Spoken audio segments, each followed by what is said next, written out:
Hello, नमस्कार साथियों। कैसे हैं आप सभी?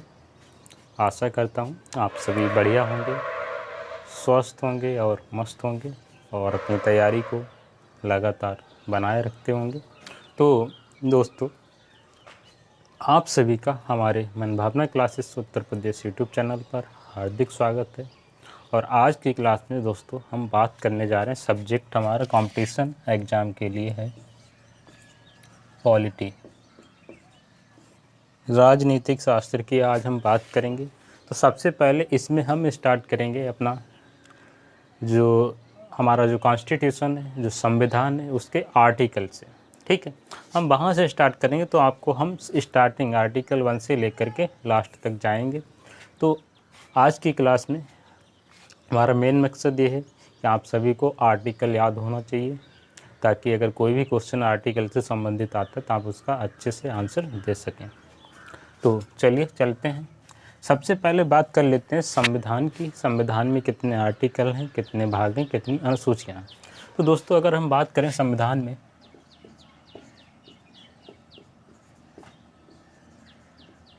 जो हमारा संविधान है इसमें टोटल जो भाग हैं वो 22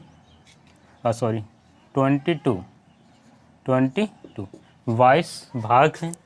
और जो आर्टिकल हैं, अनुच्छेद, वो 395 आर्टिकल जो है वो 395। तो हाँ, टोटल इसमें 22 भाग हैं, जिसमें आर्टिकल 395। उसके बाद बात करें अनुसूचियों की। अनुसूची, तो इसमें जो अनुसूचियां हैं वो टोटल 12 अनुसूचियां हैं। ठीक है, तो इतनी जानकारी क्लियर होती है कि हमारे संविधान में टोटल 22 भाग हैं, आर्टिकल 395। कई बार क्या होता है, कई बार टीचर बताते हैं कि जो संविधान में भाग हैं, कोई कहता है 420 हैं, कोई 425 बताता है, यानी कहते हैं कि बढ़ गए बाद में। तो होता क्या है, आर्टिकल तो उतने ही रहते हैं। ठीक है, लेकिन क्या होता है कि जब भी संविधान संशोधन किया जाता है, संविधान संशोधन किया जाता है, संविधान संशोधन जब किया जाता है तो वहाँ पर जो आर्टिकल जोड़े जाते हैं वो एक नया आर्टिकल ना दे करके इनके जो आर्टिकल होते हैं उन्हीं में पार्ट्स बना दिए, सब आर्टिकल्स बना दिए जाते हैं। जैसे मान लीजिए कि 32 कोई आर्टिकल है, अब इसमें संविधान संशोधन के द्वारा 32 सब क्लास 1 बना दिया गया, 32 सब क्लास 2 बना दिया गया, 33 सब क्लास 3 बना दी। इस प्रकार से आर्टिकल जोड़ दिए जाते हैं। तो इसका मतलब ये नहीं होता है कि मेन आर्टिकल की संख्या बढ़ गई। टोटल जो आर्टिकल मेन से वो हैं 395 ही। बस जो संविधान संशोधन के द्वारा नए आर्टिकल जोड़े जाते हैं वो अलग से ना जोड़ करके इन्हीं जो आर्टिकल 395 इन्हीं में सब क्लास के रूप में, सब आर्टिकल के रूप में जोड़ दिए जाते हैं। तो दोस्तों, इतना क्लियर है। भाग टोटल 22 हैं, आर्टिकल 395 हैं, अनुसूचियाँ 12 हैं और संविधान संशोधन के माध्यम से आर्टिकल जोड़ दिए जाते हैं, लेकिन इनकी संख्या बढ़ती नहीं, ये इतने ही रहते हैं। ठीक है, इतना नोट कर सकते हैं।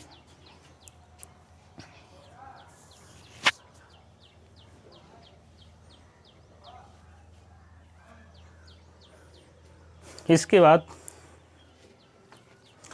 बाद अब हम भाग के माध्यम से पढ़ेंगे। सबसे पहले हम भाग 1 स्टार्ट करेंगे। संविधान का भाग 1 स्टार्ट करेंगे। इसमें क्या है उसकी जानकारी हम देखेंगे। तो दोस्तों, सबसे पहले हम बात करते हैं भाग 1। भाग 1 की बात करें साथियों, तो कहते हैं जो हमारा भाग 1 है वो भारत के जो संघ और राज्य क्षेत्र हैं उसके बारे में बताता है। संघ एंड राज्य क्षेत्र, भारत के जो संघ और राज्य क्षेत्र यानी केंद्र शासित प्रदेश हैं और जो राज्य हैं उनके बारे में जानकारी देता है। ठीक है, यानी संघ और राज्य क्षेत्र के बारे में जानकारी देता है। और ये आर्टिकल कहाँ से कहाँ तक है, इतना आपको ध्यान रखना है। भाग 1 में जो आर्टिकल हैं यानी जो अनुच्छेद हैं वो 1 से लेकर के 4 तक हैं। आर्टिकल 1 से लेकर के 4 तक हैं।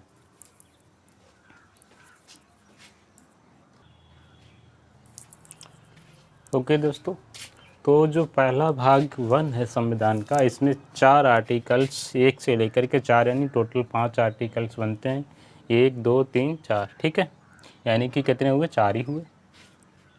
तो 4 आर्टिकल इसमें बनते हैं। भाग 1 में 4 आर्टिकल, यानी आर्टिकल 1 से 4 तक की ये जानकारी हमें भाग 1 में मिलती है। अगर हम इनको तोड़ तोड़ के पढ़ते हैं तो हमें आसानी से याद हो जाता है। तो सबसे पहले दोस्तों हम बात करेंगे आर्टिकल 1। आर्टिकल 1 आर्टिकल 1 की बात करें दोस्तों तो ये क्या बताता है हमें? आर्टिकल 1 हमें क्या बताता है? आर्टिकल हमें यही बताता है कि जो भारत होगा वो राज्यों का संघ होगा। भारत जो है वो राज्यों का संघ होगा, राज्यों का संघ होगा, ठीक है। भारत राज्यों का संघ होगा, भारत राज्यों का संघ होगा। संघ का मतलब अगर देखो यहाँ पर देखें तो यहाँ पर जो इंग्लिश वर्ड लिया जाता है वो लिया जाता है यूनियन, यूनियन, ठीक है। लेकिन संघ के लिए कुछ और शब्द भी आते हैं इंग्लिश के। एक तो होता है कन्फेडरल, एक होता है फेडरेशन, फेडरेशन, और एक होता है यूनियन, एक होता है यूनियन। अब दोस्तों अगर इन शब्दों पर हम ध्यान दें तो तीनों ही शब्दों का मतलब होता है संघ। हिंदी में तीनों का ही मतलब होता है संघ, बट भारत ने जो लिया है वो लिया है union. Bharat that is India shall be A union of state. Bharat that is India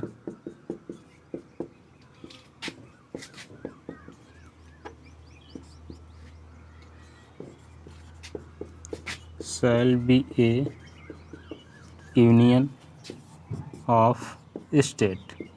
कहने का मतलब है कि भारत जो है वो राज्यों का संघ होगा। संघ के लिए यहाँ पर हमने जो वर्ड लिया इंग्लिश में वो लिया है यूनियन।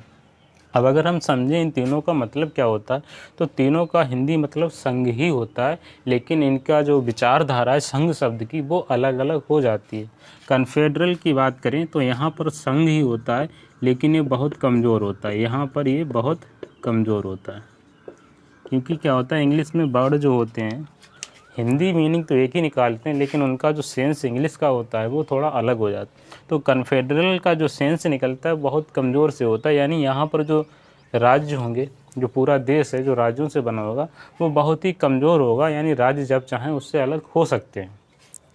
फॉर एग्जाम्पल कनाडा का, ठीक है। दूसरा फेडरेशन, इसका भी मतलब यही होता है। फॉर एग्जाम्पल ले लें तो यूएसए का, लेकिन ये क्या होता है ये थोड़ा इस बहुत कमज़ोर वाले से थोड़ा कम कमज़ोर होता है, ठीक है, कम कमज़ोर, ये कम कमज़ोर होता है फॉर एग्जांपल यूएसए का। यानी यहाँ हो सकते हैं, ऐसा नहीं हो सकते हैं, यहाँ राज्य जो है देश से अलग हो सकते हैं, संघ से निकल सकते हैं, बट जो है थोड़ी यहाँ पर मेहनत करनी पड़ती है, थोड़ी कार्रवाई करनी पड़ती है। यूनियन की बात करें ये सबसे कठोर होता है, सबसे कठोर। यूनियन शब्द की बात करें तो ये सबसे कठोर होता है। यहाँ पर अगर कोई राज्य देश में शामिल हो जाता है तो वो अलग नहीं हो सकता है, ठीक है, वो अलग नहीं हो सकता है, ठीक है। यहाँ पर कोई राज्य यूनियन में देश से अलग नहीं हो सकता है। फेडरेशन में अलग हो सकता है पर थोड़ी कार्रवाई होती है, और कन्फेडरल में आसानी से अलग हो सकते हैं दोस्तों।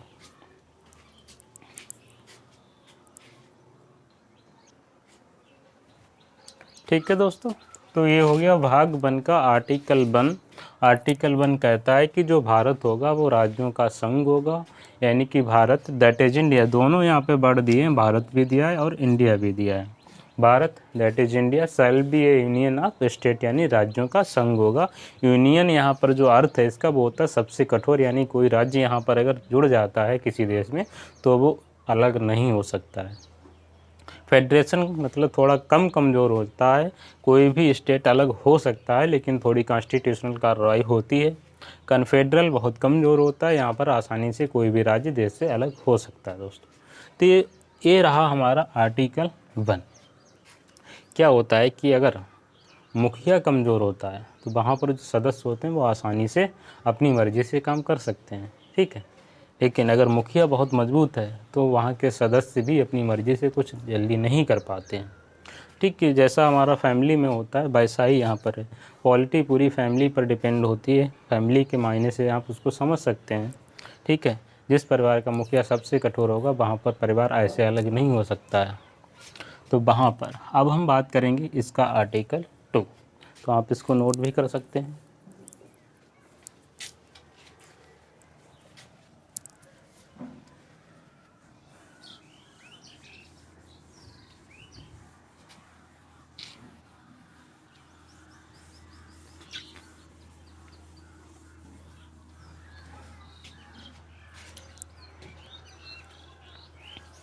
आर्टिकल 2 की बात करें दोस्तों, आर्टिकल 2, तो आर्टिकल 2 क्या कहता है, अगर इसकी हम जानकारी पाएँ तो यहाँ पर लिखा है कि भारत जो है, भारत बाहरी क्षेत्रों को भी अपने राज्य क्षेत्र में मिला सकता है, अपने राज्य क्षेत्र में मिला सकता है, यानी जो बाहरी राज्य हैं उनको भी मिला सकता है संसद के माध्यम से, संसद के माध्यम से उसमें संशोधन करके बाहरी राज्यों को भारत में मिला सकता है। यानी कि यहाँ पर लिखें, भारत में बाहरी राज्यों को संसद के माध्यम से, संसद के माध्यम से मिलाया जा सकता है, जा सकता है, ठीक है। बाहरी राज्यों का मतलब है कोई राज्य है हमारे देश में अभी नहीं है, वो अगर हमारे देश में मिलना चाहता है तो वहाँ पर संसद एक संविधान संशोधन के माध्यम से उस राज्य को भारत में मिला सकती है, ठीक है। या मान लीजिए कोई अर्जित किया गया भाग है, किसी युद्ध वगैरह के माध्यम से हमने कोई राज्य क्षेत्र या कोई क्षेत्र को जीत लिया तो उसको भी हम भारत में मिला सकते हैं। तो उसकी जानकारी हमें मिलती है आर्टिकल 2 में कि भारत में बाहरी राज्यों को संसद के माध्यम से मिलाया जा सकता है। अगर इसके एग्जाम्पल की बात करें कि इसके माध्यम से किसी को जोड़ा गया या नहीं जोड़ा गया, तो एक राज्य है सिक्किम, एक राज्य सिक्किम, सिक्किम राज्य है, इसकी राजधानी गंगटोक है, गंगटोक। सिक्किम को क्या हुई बात है 1974 की, एक 35वां कॉन्स्टिट्यूशन अमेंडमेंट यानी संविधान संशोधन किया गया था। हुआ क्या था कि सिक्किम के ऊपर था चाइना, और चाइना अपनी हड़प नीति के माध्यम से जो है बहुत ज़्यादा प्रकोप मचा रहा था। तो उधर जो क्या नाम भूटान वगैरह था वो भी समस्या में था, और इधर ही ऊपर पड़ जाता है सिक्किम, ये भी समस्या में था चीन के उत्पाद को देख करके। तो इन्होंने सोचा कि हमें संकट लग रहा है तो क्यों ना भारत से मदद मांग ली जाए। तो भारत से जब इन्होंने मदद मांगने के लिए कहा, मदद मांगी, तो भारत ने एक प्रस्ताव रख दिया कि ऐसा है आप हमारे भारत में शामिल हो जाइए। अगर आप, ऐसा नहीं कि हम आपको डायरेक्ट अपना राज्य बना लेंगे, आप पहले 1-2 साल तक यहाँ हमारे बनकर के रहिए, अगर आपको अच्छा लगे तो रहना, नहीं अच्छा लगे तो मत रहना। अब उन्हें तो ये नहीं पता था ना, उन्होंने तो भारत का संविधान नहीं पढ़ा था ना कि अगर भारत में कोई एक बार मिल जाता है तो अलग नहीं हो सकता है, कोई बात नहीं। तो इनको थोड़ा प्रस्ताव सही लगा, उन्होंने कहा ठीक है देखते हैं। तो 1 साल तक लगभग 1974 का था,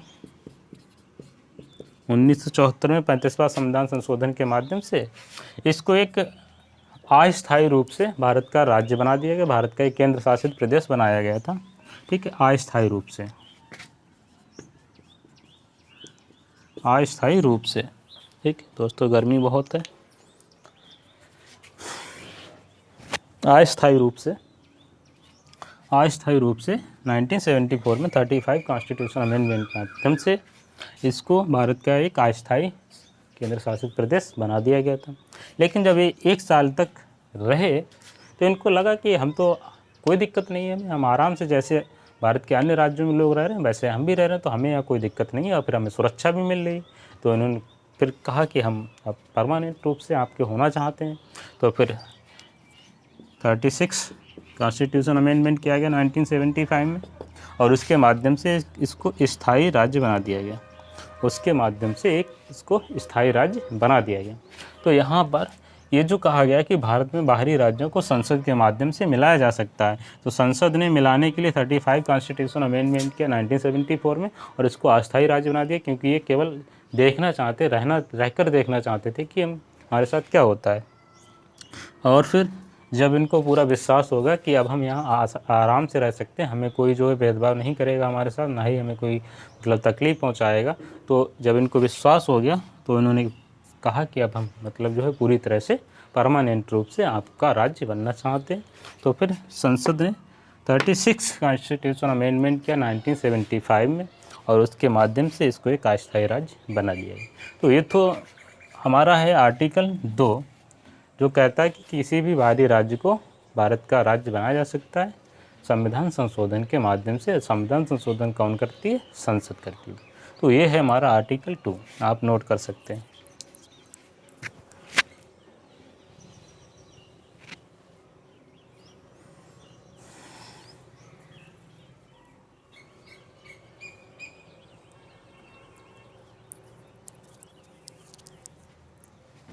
ओके दोस्तों, इसको रफ करता हूँ मैं।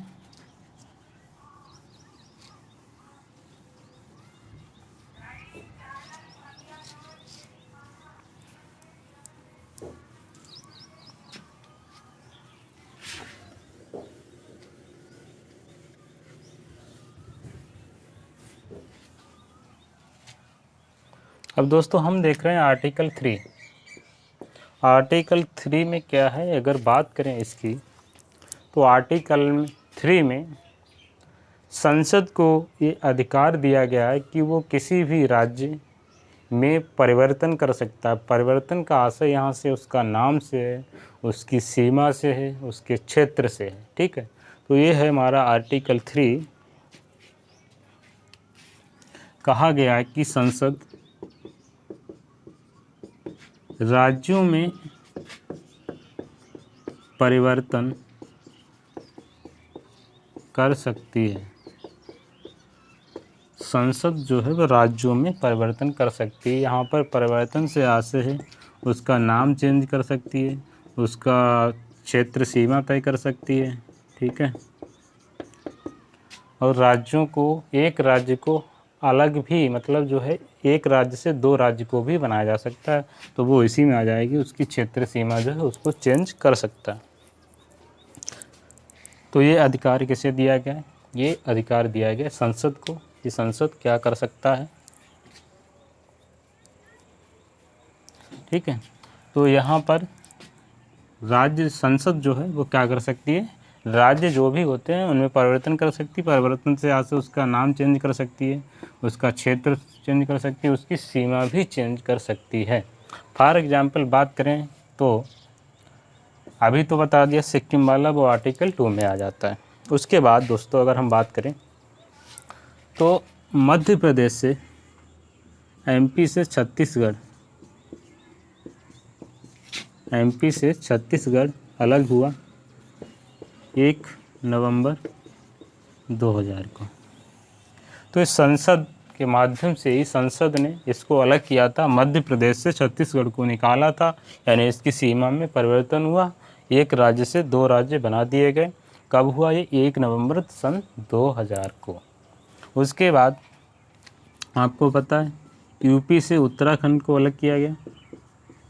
यूपी से उत्तराखंड को अलग किया गया 9 नवंबर 2000 को। आपको पता ना, खरबूजे को देखकर खरबूजा रंग बदलता है। उसी प्रकार से जब यहाँ पे एक राज्य को स्वीकृति मिली तो दूसरे राज्य ने भी अपनी आवाज़ को उठाया, तो उसको भी स्वीकृति देनी पड़ी। तो यूपी से उत्तराखंड अलग हुआ 9 नवंबर 2000 को।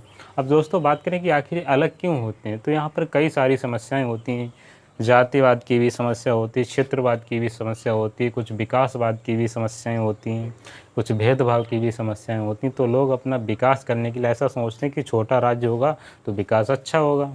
ठीक है, अब क्या होता है, बड़ा राज्य होता है उसमें कुछ लोग ऐसे रह जाते हैं, जनजातीय जातीय लोग, कि वहाँ पर विकास नहीं हो पाता है। तो वो ऐसा सोचते हैं कि अगर हमारा राज्य हम अलग हो जाते हैं, अगर राज्य हमारा छोटा हो जाता है तो वहाँ पर विशेष तौर से ध्यान दिया जाएगा और हमारा भी विकास हो पाएगा। तो इस प्रकार से कई सारी यहाँ पर समस्याएं होती हैं जिनके माध्यम से ये निर्णय लिया जाता है। तो ये हो गई हमारी बात, यूपी से उत्तराखंड 9 नवंबर सन 2000 को अलग हुआ। उसके बाद बिहार से झारखंड अलग हुआ। उसके बाद बिहार से झारखंड अलग हुआ। ये घटना है 15 नवंबर सन 2000 की। ये घटना है 15 नवंबर सन 2000 की। क्या हुआ कि बिहार से झारखंड अलग हो गया था 15 नवंबर सन 2000 को। तो ये तीनों राज्य एक साथ लगभग स्टार्ट हुए थे, एक ही महीने में 3 राज्य अलग हो गए थे। और कितने राज्य बन गए? 3 से 6 बन गए। एमपी से छत्तीसगढ़ अलग हुआ 1 नवंबर 2000 को, यूपी से उत्तराखंड 9 नवंबर 2000 को, और बिहार से झारखंड अलग हुआ 15 नवंबर सन 2000 को। तो ये रहा हमारा आर्टिकल 3 के बारे में, ठीक है। और यहाँ पर जो काम करता है वो करती संसद। तो इस काम के लिए संसद को किसी की भी अनुमति की आवश्यकता नहीं होती। यानी अनुमति, जैसे कि राष्ट्रपति से अनुमति लेनी पड़ती है, तो यहाँ पर अनुमति की आवश्यकता नहीं होती है। किसी से भी अनुमति की आवश्यकता नहीं होती, चाहे वो राष्ट्रपति हो या राज्यपाल हो।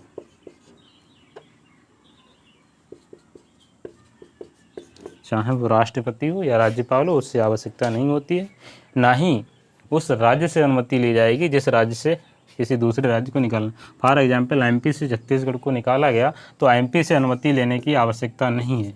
यहाँ पर उस राज्य से अनुमति लेने की आवश्यकता नहीं है जिस राज्य से किसी दूसरे राज्य को अलग करना है, किसी दूसरे क्षेत्र को अलग करना है। ना ही यहाँ पर राष्ट्रपति की अनुमति की आवश्यकता होती है। यहाँ पर केवल पूरा जो काम होता है वो संसद का होता है। तो ये रहा हमारा आर्टिकल 3। अभी तक हमने देखे 3 आर्टिकल, फर्स्ट, सेकंड और थर्ड। फर्स्ट क्या कहता है? भारत राज्यों का संघ होगा, ठीक है। दूसरा क्या कहता है? दूसरा कहता है कि जो संसद होती है वो भारत में अन्य राज्यों को मिला सकती है। फॉर एग्जाम्पल जिसके तहत सिक्किम को मिलाया गया था। आर्टिकल 3 कहता है कि संसद जो है राज्यों में परिवर्तन कर सकती है, चाहे उसका नाम में परिवर्तन करना, उसके क्षेत्र में परिवर्तन करना, उसकी सीमा में परिवर्तन करना, जिसके माध्यम से एमपी से छत्तीसगढ़, यूपी से उत्तराखंड और बिहार से झारखंड को अलग किया गया। ये है हमारा आर्टिकल 3, आप नोट कर सकते हैं।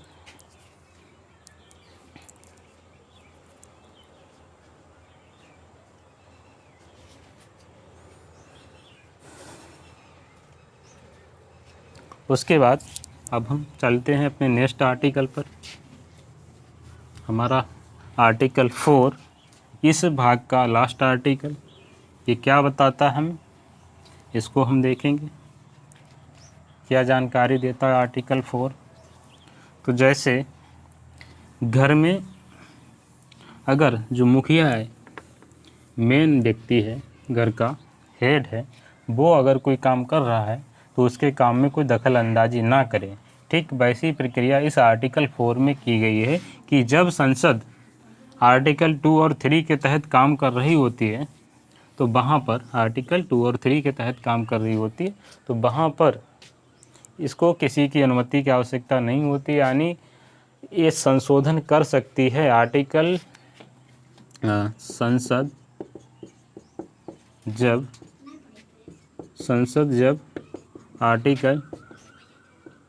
आर्टिकल 2+3 के तहत कार्यरत हो तो इसमें हस्तक्षेप नहीं किया जा सकता।